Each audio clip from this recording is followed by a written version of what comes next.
pastor Aziel, eles tinham a lei, eles tinham a Torá, eles tinham a Bíblia hebraica, eles tinham tudo. Ter Bíblia, olha para cá, ter Bíblia e ter seminário não quer dizer nada.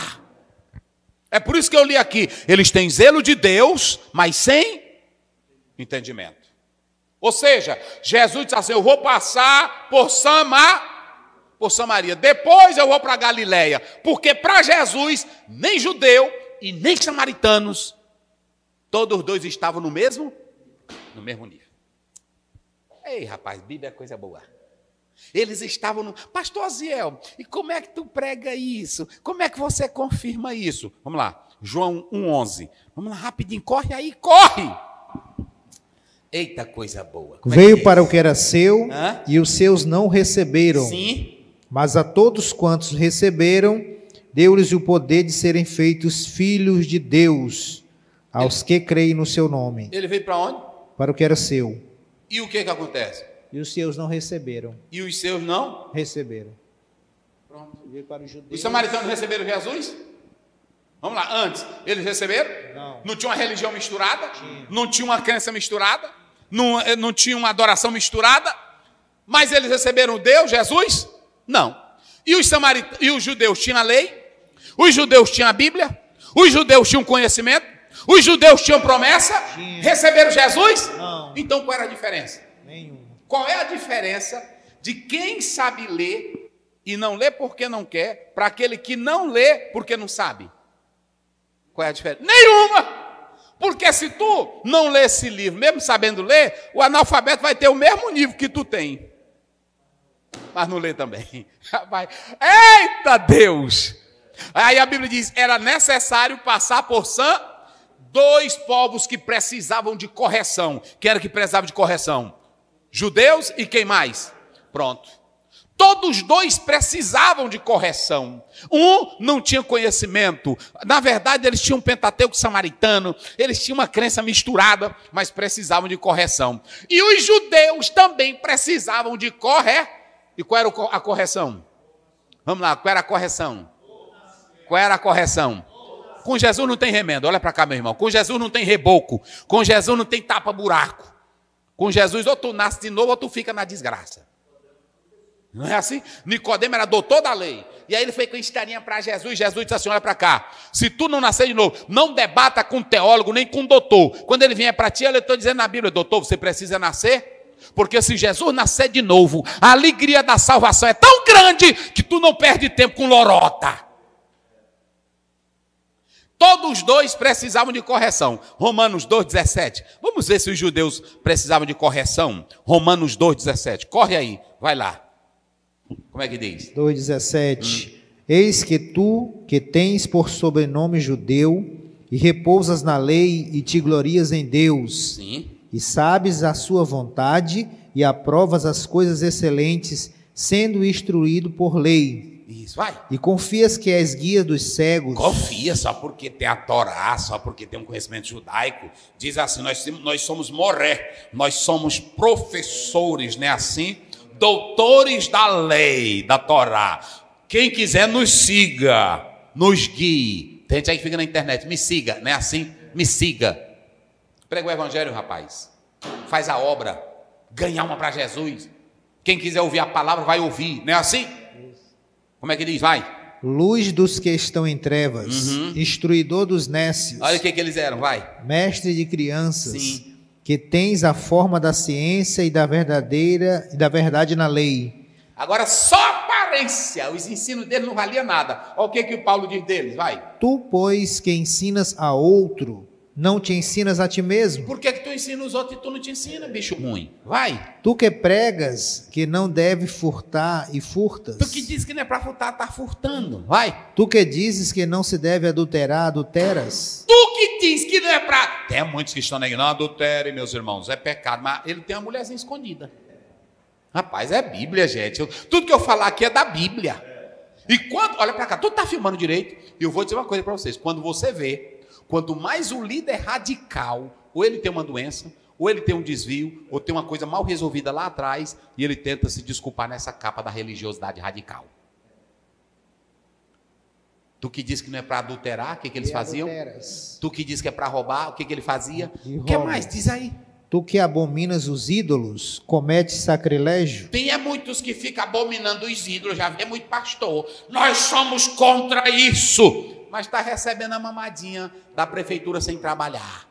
É ou não é? Nós somos contra. Mas aí pronto, a igreja todinha sabe que ele está pegando o dinheiro que não é para ele pegar. Comete sacrilégio. Ô meu irmão, Jesus, por que tu faz isso comigo, Jesus, para pregar essas coisas? É porque é pesado isso, né? Assim, eu vejo muitos aí com a santidade zona, umas coisonas quando vão para o púlpito, mas no dia a dia a gente sabe, não é assim? Um dia chegou para mim e disse assim: pastor, por que nós não guardamos esse costume e tal? E eu disse: por que tu trabalha na prefeitura, tu ganha dinheiro da prefeitura sem trabalhar? Aí ele saiu. Eita, rapaz, ele negócio. Agora tu sabe como é, porque lá teu nomezinho tá lá, não tá? Tá um nomezinho como funcionário. E aí tu só vai no final do mês para receber o quê? O dinheiro. Eu pergunto, tá trabalhando? Não. E quem não trabalha desse jeito, ganhando sem trabalhar, tá fazendo o quê? Depois fala aí vocês, fala aí. Quem tem coragem? Tá roubando. Tá roubando! Não sou eu não, meus irmãos. Eita, meus irmãos, é coisa. Vamos correr aqui, que ele disse que ele já estou aí em 40 minutos. Então, tanto os judeus como os samaritanos, eles precisavam do quê? E olha para cá, Paulo não via judeu, lê aí. Lê aí, porque Paulo é o 29, no mesmo capítulo de Romanos. Olha como é que Paulo via judeu. Vai lá. Porque tem irmão que fica, ele é um rabino. Ele é um rabino sem Jesus, não presta para nada. Como é que diz? Mas é judeu o que é... Peraí, quem é que é judeu? É quem mora em Jerusalém? Não. Quem é que é judeu? É quem nasce lá? Não. Pois vai, quem é judeu? Vai. Mas é judeu o que é no interior. Pronto. E circuncisão aqui é do coração, no espírito, não na letra. Judeu é quem é do coração, e não da letra, só porque um dia o irmão chegou e disse para mim: pastor, o senhor é judeu. Eu disse: eu sou preto, irmão. Ele disse: não, você é judeu. Eu disse: não quer com essa. O seu nome tem Silva? Eu disse: tem. Pois você é judeu. Ah, meu pai do céu. Judeu é quem é do coração, é do interior. Se você pode ter Bíblia, você pode ter informação, você pode ter Torá, você pode ter exegese, você pode ter grego, você pode ter hebraico, você pode ter o diabo. Agora, para Deus, o que vale é um coração transformado, uma vida arrependida e que se consagra para Ele. Eita, glória. Aí é o seguinte, ele vai passar de uma forma passageira, mas quem vai passar é a passagem da vida eterna, porque quem vai passar lá é o que tem a vida eterna, que é Jesus. Quando ele passa, ele chega meio-dia. Era a hora... Como é que o texto diz? Olha aí, vai lá. Olha como é que diz. Estavam ali na hora... Hora sexta, não é? É, hora sexta. Vai. Estava ali a fonte de Jacó. Sim, Jesus, pois cansado do caminho, Pronto.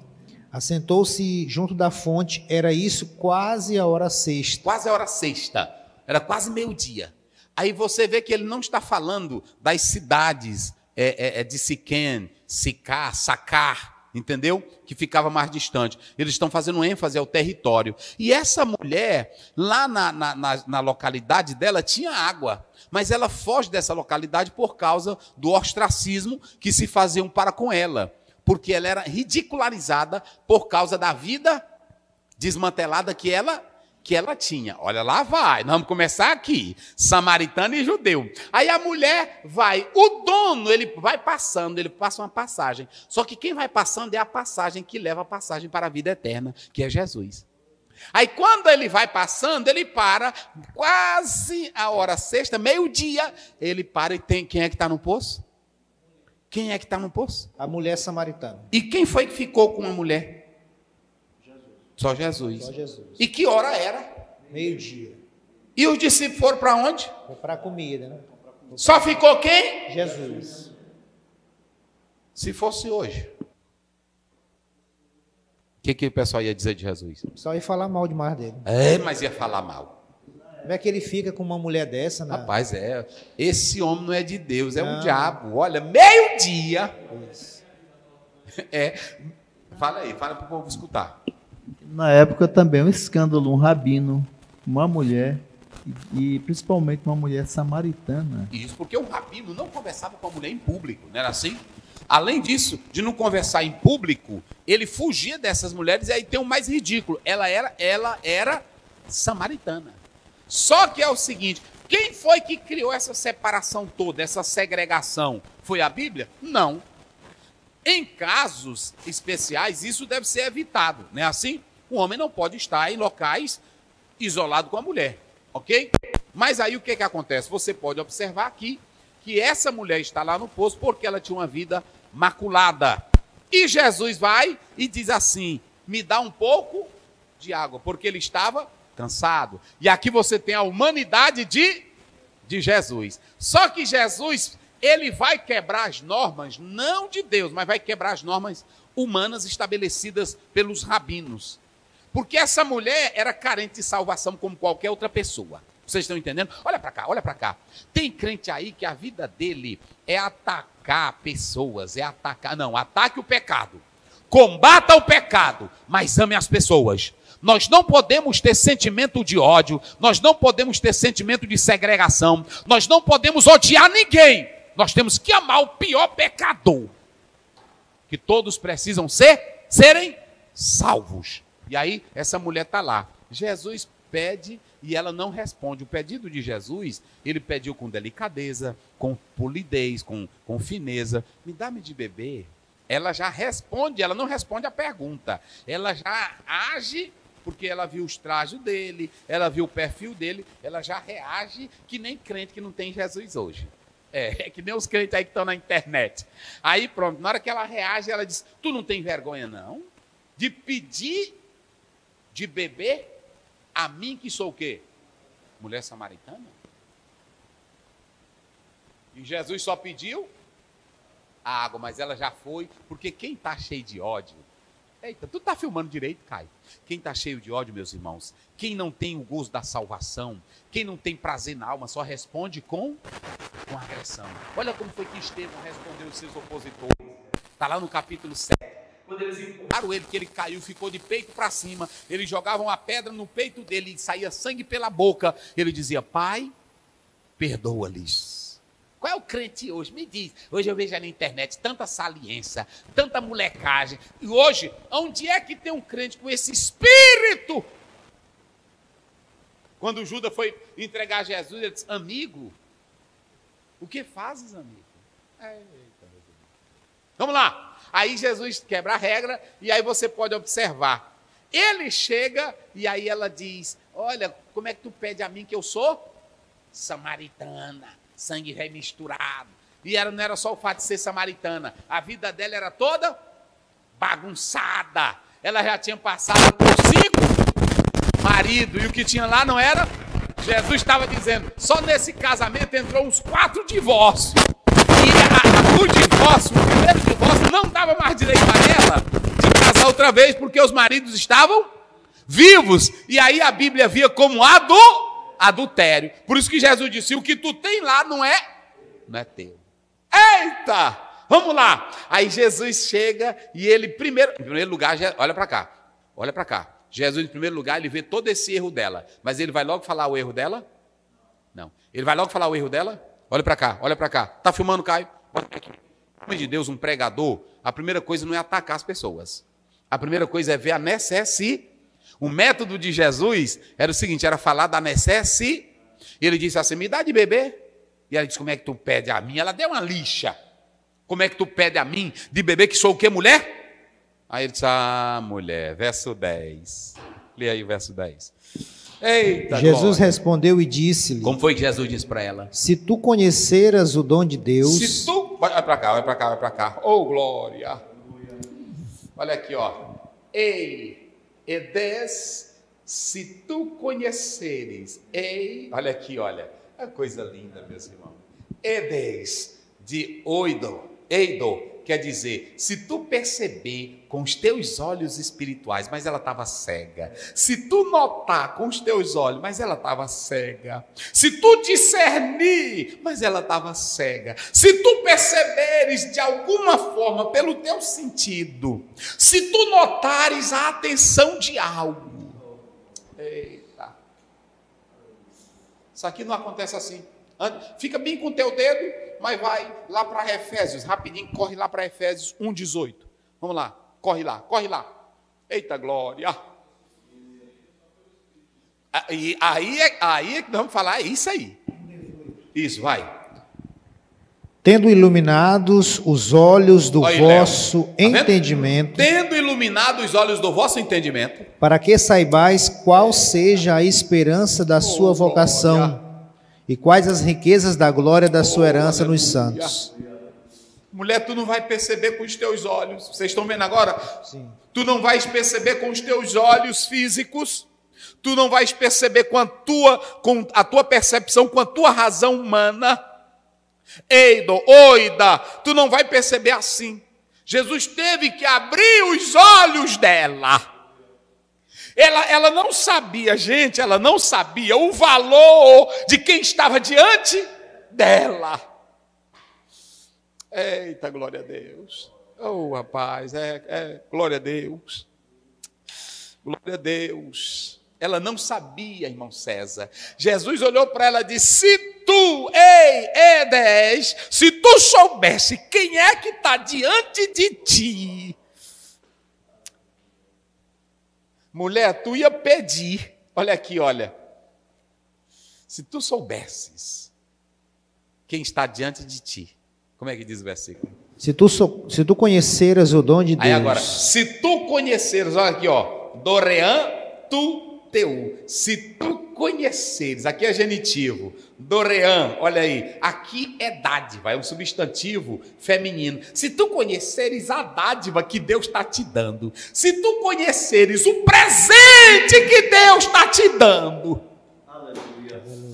Se tu conheceres, pode falar aí, eita glória, aleluia. Interessante que quem pede é uma atitude de necessidade de humilhação também. É de humilhação. De humilhação. Jesus fala, se tu conhecer, tu é que estava humilhado, em vez de eu estar me humilhando, pedir água, e tu ser tão agressiva comigo, era o contrário.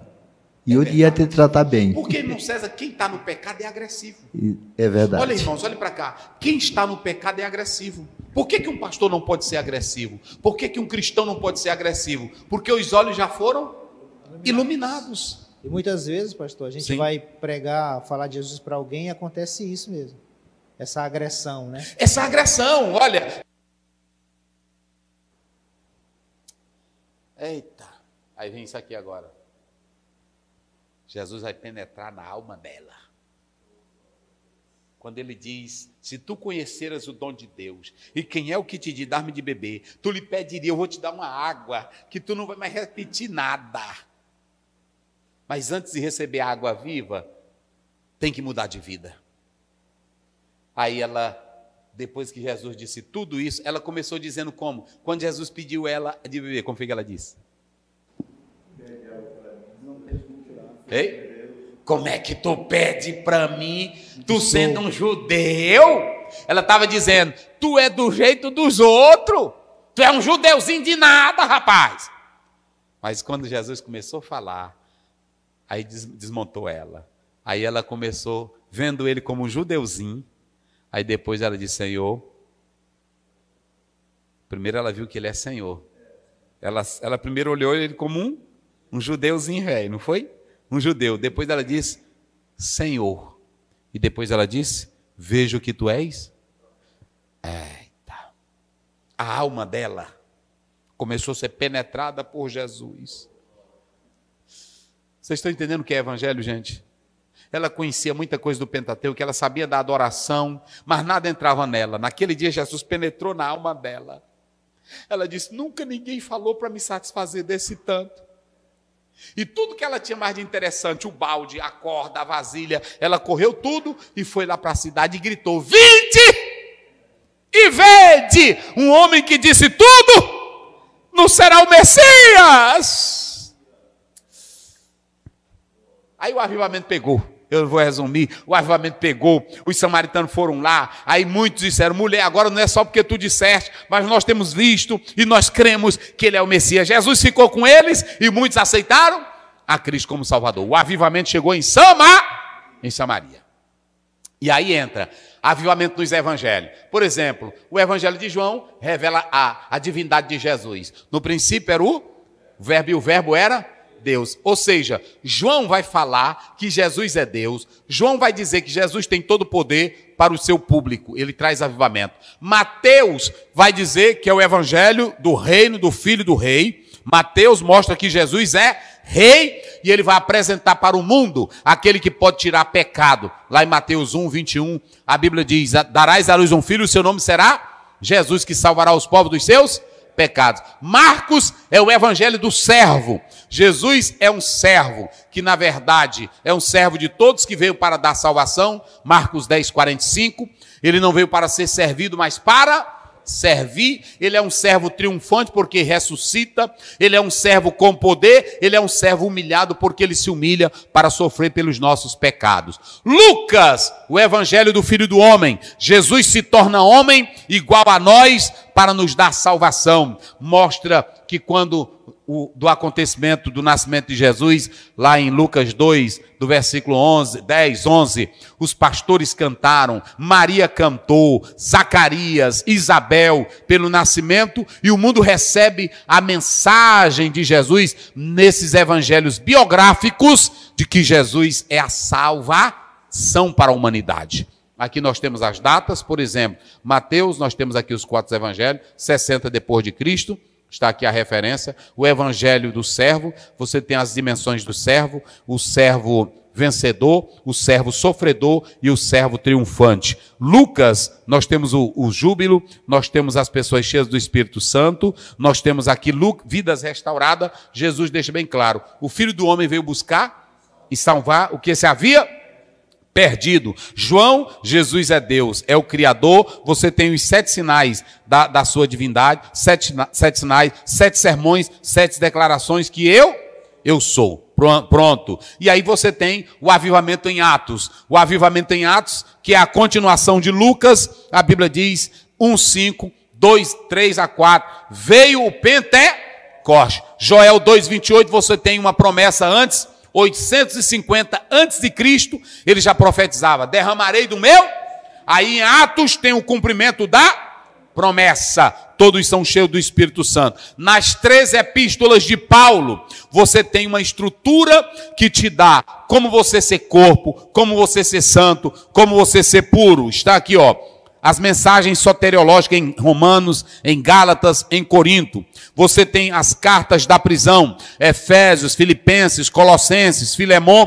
Todas trazem assuntos de como você pode ser um cristão que batalhe pela fé, rejeite as heresias, faça apologia e sirva ao Senhor de coração. As epístolas gerais, que são num total de 8, elas mostram a estrutura de uma vida espiritual, marcada pelo amor, marcada pela supremacia de Cristo, marcado pela divindade de Cristo. E o último nós temos o Apocalipse. Se o crente meditar dos evangelhos, Mateus a Apocalipse, ele vai ter uma vida porque essa mensagem traz esperança, essa mensagem da Bíblia traz poder, essa mensagem da Bíblia traz alegria. Então você vê tudo isso aí nas epístolas. Deus te abençoe, em nome de Jesus.